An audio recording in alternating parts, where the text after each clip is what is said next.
Alors, il y a plusieurs façons de procéder à l'alignement de votre robot avec votre objet. Je vais vous montrer une façon qui a plusieurs étapes, mais qui est relativement assez simple aussi, si on suit la séquence. Alors, vous voyez, je suis déjà dans le programme. J'ai mon Move L, mon point d'origine qui est ici. Alors, je vais aller dans fonction Jog, parce que je veux, c'est aligner la tête avec l'objet.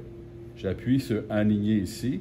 Vous voyez que vous avez l'axe des outils qui sont inscrits et les coordonnées vont se faire à partir de la base. Donc, si vous allez, par exemple, dans X, vous allez voir un mouvement.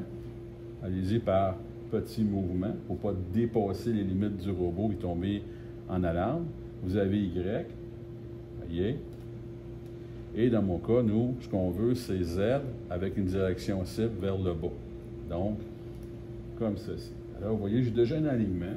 Je pourrais le déplacer comme ceci et appuyer encore sur l'axe parallèle. Et là, vous avez vu qu'il a bougé. Et la tête, donc l'outil, est présentement en parallèle avec l'objet, à condition que l'objet, lui-ci, soit bien aligné. Donc, une fois ça c'est fait, c'est plus long à expliquer, je vais sortir du jog, propriété, et là, je vais insérer ces nouvelles coordonnées-là. Obtenir, confirmer.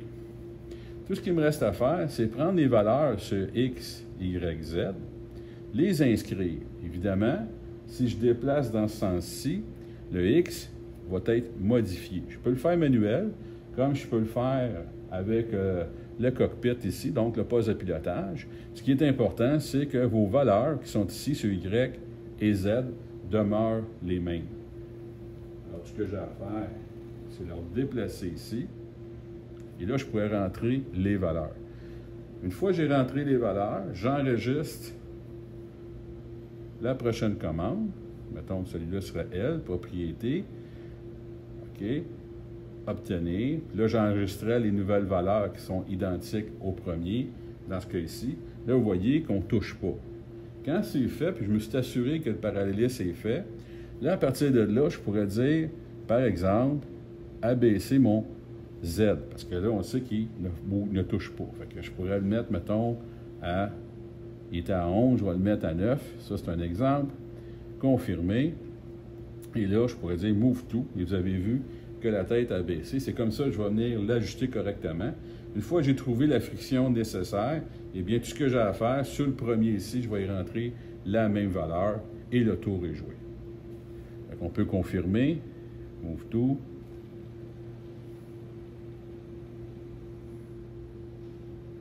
Le deuxième. Move To.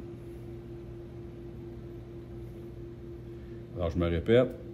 Évidemment, c'est un exemple. Je n'ai pas rentré la valeur qui était ici, qui était 359,270. Je pourrais très bien le faire. Je viendrai ici, 359, afin d'obtenir un maximum de précision. Je confirme. Comme je n'ai pas de mémoire, je fais une étape à la fois. Et le Move-L, dans ce cas ici, ça serait 4.7.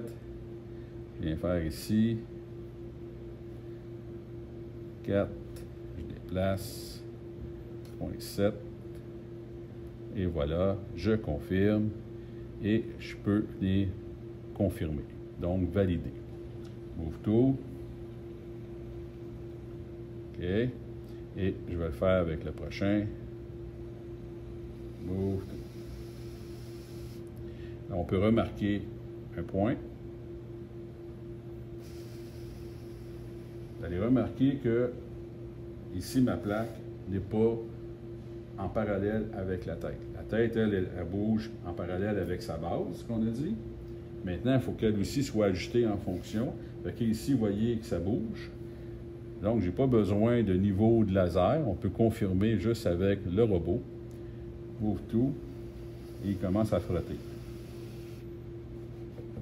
Donc, j'aurai un petit ajustement à faire au niveau de mon objet et sa base. Puis, on serait en parallèle parfait.